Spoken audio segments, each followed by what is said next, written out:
Hi, this is Natasha Miller, founder, CEO of Entire Productions. If you're wanting to learn how to embrace change and navigate through disruption as a leader, then listen to the Leadership is Changing podcast with my good friend, Dennis Giannoutzos. Welcome to Leadership is Changing. Each week, we and our guests provide information and insights through exploring leading change. This is taking your leadership to another level by finding the balance between executive excellence and personal well-being through stories that inspire real change. It's time to adapt in our fast-moving world when leadership is changing with your host, Dennis Giannoutzos. Hey, welcome to the show, Leadership is Changing. What we as leaders know to be true is that change is constant. Leaders everywhere confront similar obstacles because people are people, but everywhere you go, leaders are overwhelmed, disrupted, and under pressure. They run from email to email, meeting to meeting. Many leaders are not changing quick enough, which means they run the risk of becoming irrelevant and being left behind. The purpose of the show is taking our listeners' leadership to another level by finding their balance between executive excellence and personal well-being through stories that inspire real change. I believe we don't have enough effective leaders in the world today, and if we can get the leaders to step up and lead change, then they can inspire real change. Hey listeners, it's now time to adapt in our fast-moving world. Hey listeners, great to have you here with us today on this episode. I have a wonderful guest with me. Her name is Natasha Miller, and she isn't your average CEO. She sits at the helm of Entire Productions, which has been an Incorporated or Inc. 5,000 list of fastest growing companies in America for 3 years in a row. Natasha studied entrepreneurship at Harvard Business School and MIT and is a trained classical violinist and accompanied jazz vocalist. And she now resides in San Francisco, California, where she is a member and is on the regional board of EO, Entrepreneurs Organization. Natasha, a massive welcome to you. Thank you so much for having me. Welcome to me. Yeah, awesome. Hey, so I've just said you're in San Francisco in California. Whereabouts in San Francisco are you? I am actually in Oakland. My office is still in San Francisco in the financial district, but we're not really going there that much. So Oakland on the water is where I am. Yeah, it's interesting. So when you say you haven't gone there or you don't go there often, how many times probably in the last year have you been into the office? The last calendar year. Wow. Well, 12 months, maybe 3, and that's mostly to check the mail. But a couple of times I've stayed there to kind of hang out, but no one else was there. No one. So it felt a little uncomfortable. Wow. Yeah, good, probably a good investment at the moment, right? Commercial property? I don't know. So it's interesting to see people are not going back to the office, and even leaders are finding it hard to bring people back into the office if they're struggling with it. Absolutely. Yeah. And what are you hearing from your peers out there in the marketplace? Are they finding it hard? They are. And my business doesn't need to be an in-person, in the office kind of business. And we were mostly remote prior to the pandemic. But I do hear from other people their frustrations when their companies were asking them to come back. I really haven't heard of too many entrepreneurs or owners frustrated that their employees don't want to come back. Yeah, that's interesting, isn't it? Yeah. Okay, so yeah, I think a lot of leaders, listeners, they're finding it difficult to bring people back into the office. And some people don't want to come back in, but what I think a lot of organizations are finding is that they can work remotely and it's working okay and it's going good. So yeah. And you play the violin and also you're a vocalist. Tell us a little bit more about that. Yeah, I started playing the violin in 4th grade, and it was a remarkable situation because in America right now, there isn't free music education in the public school districts. So growing up in the middle of the country, there's a lot of money and support for that. My family wasn't on the, financially solid side. So being able to play the violin, take private lessons and group lessons, and play in the orchestra and the chamber orchestra and a string quartet, that really made and saved my life. It's interesting, eh? Wow. When you say save your life, what do you mean? Well, I had not the best experience as a young person growing up in a challenging family situation. And the violin gave me focus. It gave me a passion. It gave me a place to go. I practiced for hours and hours on end, sometimes in my room, but sometimes I went to a practice room. And I'd say I was disciplined, but I also had a need, a passion, and maybe even a little bit of an addiction, which was, going in my favor to be addicted to something like that. Yeah, it almost sounds like it was an escape for you, but at the same time, you were growing a skill, a talent. But probably three words that I think I sort of picked up from there was the discipline, the focus, and the consistency that you were doing on a regular basis, of course, to get and do that. So, yeah, interesting how we all go through different journeys in life and how things sort of shape us as well. Okay, good. So let's get into this. I've got some questions for you. And how did you get into leadership? I think leadership came to me as a young person who had to be on their own at 16 years old. I had to learn how to read and sign a lease for an apartment. I had to learn that the lights and the heat and the electricity didn't just come on. That was a shocker. I had no idea that that wasn't just built in. So I think the leadership started there, having to work full time as a young person and pay all the bills. That is leadership skill, right? And managing your life. Then becoming concert master of an orchestra. That is a severe leadership role that was kind of scary, honestly. I wasn't prepared for it, and it made me grow. It showed me, though, something that's really important, and I think a lot of people don't understand if they're not leaders and if they're not leaders of a company, is that, yes, it looks shiny and wonderful, and yes, it's a great honor, but there's a lot of pressure with that. And there's also a lot of, sometimes there's not support. So being concert master of an orchestra in college, let's say, for instance, you walk onto the stage, you stand up, you're the one telling everyone to tune in, whether they're in tune or not. You're the one who's telling how the bow stroke should go and what the fingerings are. And there can be some backlash. So you aren't necessarily the most popular person as in business, as a leader. Yeah, what do you mean I'm not in tune? I'm in tune. I can imagine the conversations and what's going on. But I actually love the example or the actual metaphor there as well, which is a live example for you. But I think for the listeners, it's a great example whereby as a leader, we have people in our organization that play different roles. So there's what an orchestra, there's different players, different instruments that they bring in, different talent. But then there are people and behind those instruments. And then there are egos, and then there are feelings and people. So there's a lot for us. Opinions, yeah, very good. And there's a lot of things for us to go through and experience. Yeah, and it actually does. And I love the other piece too, which is you go on stage first. You're the one that first stands up. That's what a leader does, that they stand up and they get on things and then we'll bring everybody else together. But then the other analogy part of that is, because I love it, I love that you share that. You're going down the rabbit hole of the analogies and I'm here for it. I love it. Because the thing here is, because you actually said something that sometimes are out of tune, but when everybody is in tune and everyone's doing their role really well, it's just a beautiful sound. Magic happens for everyone, for all the players, for the conductor, for the concert master, for the listeners. It is quite magical. That's a nice way of putting it. Magical. Yeah, very much so. So that's why I think it's a great example of what you just shared there, because the orchestra is where it plays music. And if somebody is out of tune or out of time, can you tell? Absolutely. Everyone can tell. Everyone except for the person necessarily that is. I mean, that's not true. Depending on what your ear and your capability of is, I don't have perfect pitch. And those that do actually suffer quite a bit because a lot of things are hard to get to perfection, right? And in business for me and in performing, I'm not looking for perfection. I'm looking for excellence. So we're kind of going down a rabbit hole, but if you have perfect pitch and you hear a pitch that is slightly out of tune, it's very difficult to live with. So I'm thankful I don't have that, actually. Okay, good.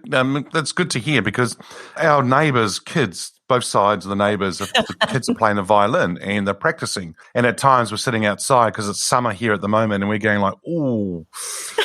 And then the other times we're like, oh, that's so good. Good on them.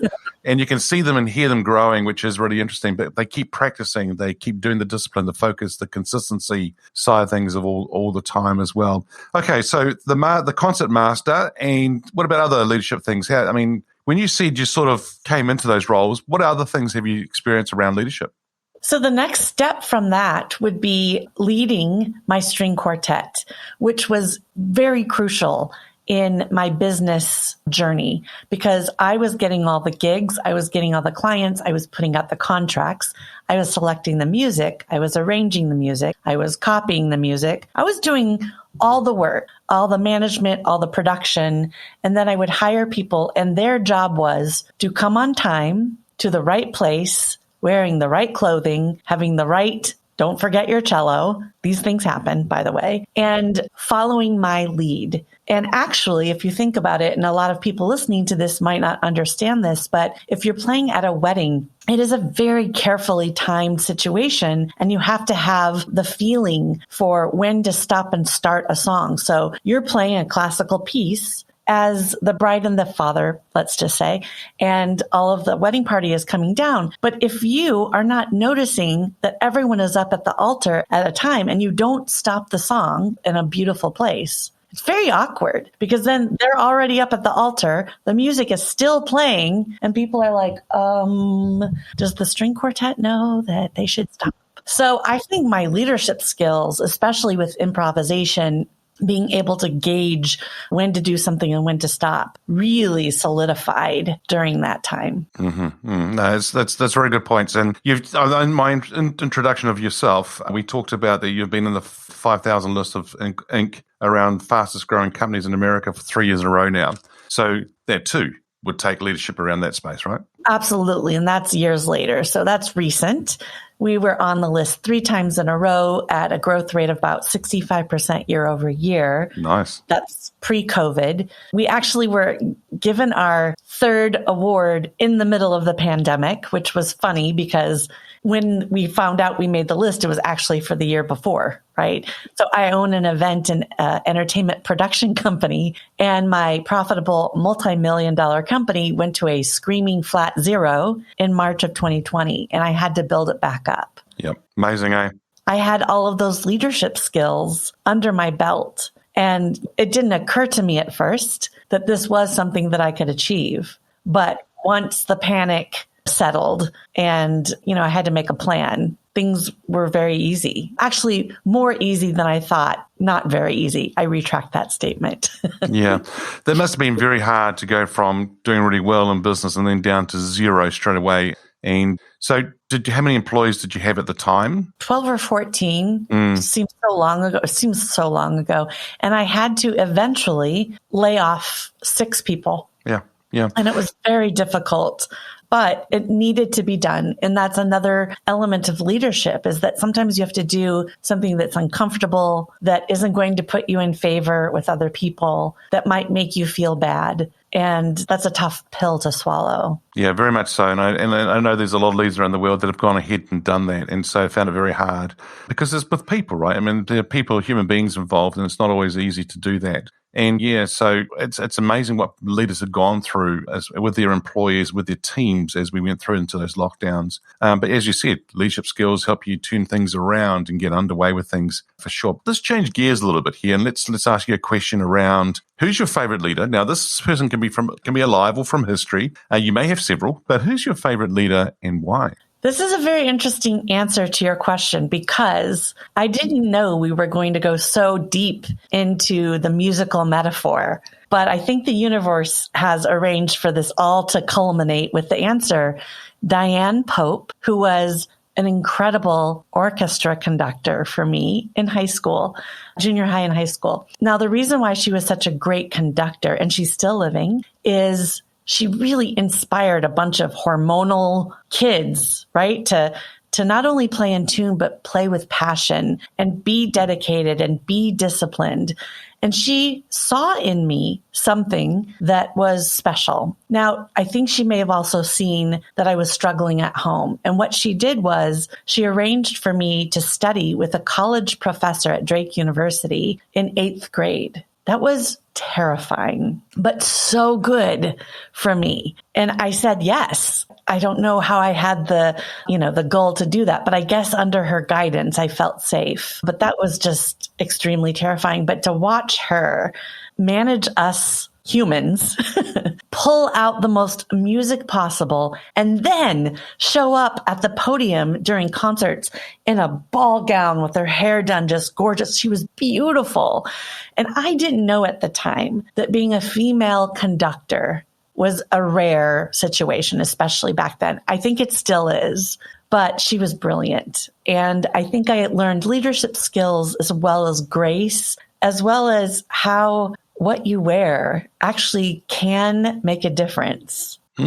Yeah, beautiful. And I love the fact about the grace and about the fact that what you wear can make you beautiful and out there. But also it sounds like, and I don't know, you tell me, but it sounded like to me, because I'm sort of summarizing pretty quickly here, it was that even though she was a woman conductor, she was just out there and did her best with the team and did it with grace, which is a great way to do it. That's excellent. What a wonderful example and role model for people to follow. And we have the college that I went to. When I say college in this country, when we say college, it's high school and equivalent to the US. We call college university, right? And so when I went to college here, we had a sort of a Latin sort of saying, which was lamina abset et imperiati, which meant was take the light and pass it on. So it's almost like Diane Pope has given you the light, and was taking the light, and they'll now pass it on to you. I love that. Yes. And I actually really do highlight and write about her in my memoir that's coming out in March. And, not everyone in my life got to make it into the book. It would have been a 3,000 plus page memoir of so, but she really was that beacon of light. And I'm happy to pass on the light after her. That's wonderful. Well done. Alrighty. So the show here is called Leadership is Changing. When I say that title or that statement, what does it mean to you? It's more of a personal thought rather than an organizational or a global thought of leadership. And for me, what I learned over the pandemic, which we're still in, by the way, is not that I have to remind you, but is that I now understand more specifically that the people in your organization are the absolute most precious gem to protect and develop. I know in the world of entrepreneurship, that said a lot, but I'm not sure if it's really focused on in big business and larger businesses. And I can see how it would be a challenge because there's so many layers of management and there's a whole group of people that upper management have no idea who that is. I'm wondering if what I actually realized as an experience that the people that work for my company are the most important thing, if that will ripple through all businesses of all sizes in the future. Mm-hmm. Yeah, well said. I think you're totally right. And if you think about, if I think about the events and entertainment business that you're in and been in and so forth, what you actually do in events in entertainment is that you create an experience for people. That's what's happening. And then, so you've used the words just now about an experience for those employees or for the members of the team and so forth. And I think you're so right. The bigger the organization gets, they start to forget about that experience, about people and about the individuals. And then I see a lot of organizations talking about their customers and stakeholders and sales, and they always leave people to the last piece. And I think that should be one of the first pieces, right? Because they are the most important thing. If you don't have the right people on board, it ain't going to work. If you don't actually have people on board, it doesn't going to work. Yep. Yeah, I didn't understand that viscerally well enough, in my opinion, before the pandemic. And I'll tell you what has happened when I finally came to that realization is that I think, of course, my team is happier than ever, but I'm happier than ever. And, sometimes you have to look at yourself. Sometimes you have to do things for yourself. And it's funny to think that I didn't completely get that pre-pandemic, but we all are on this journey and we have different milestones and different pacing to get to them. And I guess I'm just a slightly late bloomer. Well, the thing here is that, as you said, we all learn, but we all learn at different stages, right? And I think it's just great to hear leaders saying that they've learned from something and now I can move on and do things and so forth, which is good, right? Because as leaders, sometimes there are some leaders. Natasha, I've done an episode recently, which was in relation to take both masks off. I think we've got the COVID mask that we're wearing, but leaders are hiding behind another mask, and that is their title or their ego or other stuff as well, and not really bringing the true person to the picture. I think bigger success happens when you're able to let go of that mask and that ego and realize that it actually is doing you a service rather than a disservice. So again, that comes with time and wisdom. There you go, listeners. Let go, and then you'll start to see bigger success happening for you as we go through. So, Natasha, here's another question for you, because you know how we refer to the pandemic, but we're actually living in a very fast-paced, ever-changing world. Technology, social side of things, business, everything's just getting faster and faster. What makes a leader successful today in this fast-paced, ever-changing world? I think absolutely knowing that you have to roll and change and learn with the times, not just now, right? We're exploding into the metaverse. We're exploding into cryptocurrency, NFTs, and a lot of these words are not familiar enough to a lot of people yet, but it is not our future. It is our present. And if you don't catch up with the present that's catapulting and hurtling toward the future, it's over. You're BlackBerry, right? You're BlackBerry, you're Blockbuster. Yep. Be Netflix. Yep. There's example after example after example that's happening, right? And so you're so right. People do need to get on with things and move and roll. But as I like what you just said there, it's the present. It's now. It's not going to happen in the future. It's happening now, which is really interesting to see. And I think for a lot of us, and actually saying the introduction of the show here, is that if leaders are not changing quick enough, which means they run the risk of becoming irrelevant and being left behind. And you're just talking about that right now. And I think that's an important thing for them to understand. I think I'm pretty progressive, and I think I'm moving at a nice clip, but I am nowhere near fast enough. So I have to remind myself, don't rest on your laurels. Like, I know a certain amount about the following things that I just mentioned: crypto, NFTs, the metaverse. But I could know and embrace and imagine and deploy what that would mean for me and my different businesses. And actually, I put an NFT project on hold for my book launch, because I didn't think my community, my readers, my people were there yet. Well, you know what? That for me was a little bit of I kind of gave up on that one thing. Now I had a million other things that I need to focus on, but if I had the wherewithal and the strength, I could bring my audience into NFTs, teach them and prepare them for the present, right? And then have a nudge or a shove, depending on where they're at, into the future. But I just didn't have the bandwidth for it, to tell you the truth. Sounds like you need to do the concept master again in relation to the book and the NFT side of things and that, and bring them in and show them what to do and help them. So yeah, it's really good. I think in 6 months I can tackle that. Yeah, be cool. Tell me, when you said before about you feel like you maybe not be right there at the moment, and there's all these things happening in the world and all these terminologies, do you think there's a lot of noise as well that we have to contend with or handle? There's a lot of noise because there's a lot of opportunity, and there are a lot of people moving to entrepreneurship, thought leadership. They're waking up, right? There's a lot of sheep happening, getting in your car, commuting, going to work, and that great resignation is happening. And I think it's people waking up to, okay, this is my life. There's no waiting for it to happen. You have to make it happen. So the noise, if you get caught up in too much of the noise and you're drawn to all the shiny objects, I think it could be a challenge. But I actually think it's a good thing, because so much is happening and there's so much opportunity right now. Yeah, it's interesting how we look at that and see things happening. And so I'm going to change gears a little bit here, because you and I have been talking about through the lens of a leader. Let's start thinking or talking through the lens of an employee. And it's going along the lines of what you've just been sharing just now as well. So how has employees' expectations of leaders changed? Oh, yes. Well, let me think about that for a second.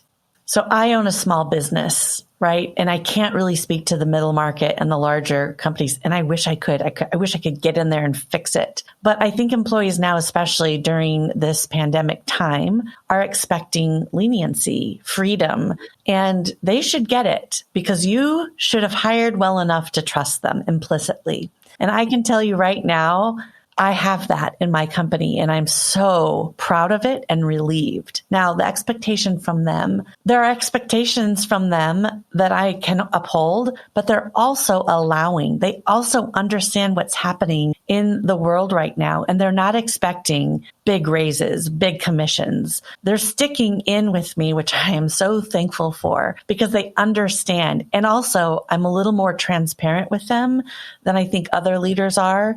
We talk about gross margin. We talk about what everything under gross margin is, where that money's going. And they trust me. So I trust them. They trust me. I think instead of what the expectation is, I'm thinking what the aspiration and the hope is that employees get from their leaders. It's good. Very nice. I trust them and they trust me. I think that's spot on. When you said the larger or the medium-sized corporates, you just wish you could get in there and fix it. What would you fix? So I'm my very best self during a challenge. And I bet if I were given the opportunity and could multiply myself, which, is very hard, but to get in there and look at the different levels of management. And I know for sure different tiers of employees are treated differently, right? Like if you look at a restaurant, a busboy is going to be treated very differently than the maitre d'. By everyone, by the restaurant owner, by the guests, by the employees. And I think looking at us all as human beings rather than where we are in that slot in life or slot of your career, it's a lot of work. And I think it's going to cost more money, right? I think it's going to cost more money to do an organizational review and a redo of how you treat, manage, how you develop somebody, how you reward them. But I think in the end, it would all pencil out. It'll take some time. There's a lag, right? There's going to be a lag. I'm not sure if big business and medium-sized businesses are willing to go there. And if they're not, well, I think they're going to have a rude awakening. I think that, this, as you said, the great resignation is underway. Yeah, where are they all going? Yeah. And so for some of them, I think over the pandemic side, and they've been home working, they've also been upskilling themselves as well. So now they're off to go and do those kind of things. And then others have turned around and gone, you know what? I don't really want to be part of this corporate game anymore. I've had enough. So I might want to go to work in a similar role, but in a smaller scale organization. So it's not so full on. Or I just want to go out and start my own business and be an entrepreneur. And we're going to see, and we saw this in the roaring 20s. We've seen this in the global financial crisis. Anytime something like that happens in this pandemic, this is where I think people become innovative. This is where they want to go out and then try something else and do something else. And then that's where we see the new innovation, the new ideas, the new businesses being formed. It's what happened to me. I developed new divisions in my own business. I started other businesses. I pulled the trigger on things that I'd wanted to do and thought about before. I had the time and mindset to do so, but really, I didn't have any more time or less time than before. I carved it out and I prioritized it. I mean, okay, you said the carving out and prioritizing, but was there anything else that sort of drove you, the driver behind you actually doing it? Because as you said, you had time before. What was the difference? I felt like I was given the opportunity of a special time to enter and do some thought leadership and some new development. And I approached it in a panic. I was like, I need to do all of these things before the pandemic ends. Right? Because there was going to be an end point. We were told there was going to be an end point. So, and I'm still racing the clock, right? Because I'm still taking this time. And hopefully one day soon, I will figure out that I can just relax a little bit and let this play out a little more naturally, because I have been hitting it a little too hard. Mm-hmm. Good on you for hitting it hard, because that's what we need to do. We definitely need to do that. Now, if I get you to get your crystal ball out here, where do you see leadership being in 5 years? I think it will be more empathetic. I think emotional intelligence and really caring about your employees in the way they need to be cared for is going to be a pretty big shift for all sectors, not just, small businesses. And I think there will be businesses built and scaling around that. We're going to have to recover from this great resignation, and something's going to have to change, or we're going to see pretty big industries. I don't know if they're going to fall apart completely, but maybe, right? They depend on human interaction. Well, now that I say that, they depended on humans, but with all of what's going on with technology, a lot of that human necessary job functions are sometimes being taken away. So I'm not sure, but I do think that leadership is going to have to be softer and less reigning rather than I demand, I dictate. It needs to be a little more complimentary. Yeah, very good. I love that, what you're saying there, because I think the big shift for all sectors is happening. Wake up. If you're in a different sector, you think, our sector's going to be fine. No, it won't be. Wake up because things are changing and we need to be more empathetic. Have that more EQ, emotional intelligence, caring for people, while all at the same time being transparent, authentic, and real as a leader, while we are still out there getting our goals and making it happen. And as you said, Natasha, you're out there hitting it hard, and that's what you need to do. So it's all good. So Natasha, thank you for joining us on today's show. If our listeners are wanting to get hold of you, where do they go? Please go to my brand new website, which I adore, officialnatashamiller.com. Awesome. Once again, Natasha, thank you so much for joining us on today's episode. Thank you. It was a real pleasure talking to you. Likewise. Hey, listeners, if you haven't already checked out the Facebook group or the LinkedIn page, Leadership is Changing, we would love to see you there. And just feel free to join those platforms, those communities, and get involved with the tribe. Hey, listeners, what we as leaders know to be true is that change is constant. Change is incredibly scary, especially with the unknown and unfamiliar territory. It's time to adapt in our fast-moving world when leadership is changing. Look out for the episodes as they're being released. Download them, have a listen, put a review and a rating. Feel free to share them with your friends, your family, and your network. Hey, if there's any feedback you'd like to give me about the show, or if there's a question you have for the Ask Dennis Freestyle episode, then send me an email, dennis@leadingchangepartners.com. Hey, listeners, it's always a pleasure being with you. Thanks for tuning in. Until next time, bye for now. Thank you for listening to this episode of Leadership is Changing with your host, Dennis Giannoutsas. Each week, we and our guests provide information and insights through exploring leading change, inspiring executives and leaders to adapt and lead a bigger game in a fast-moving world.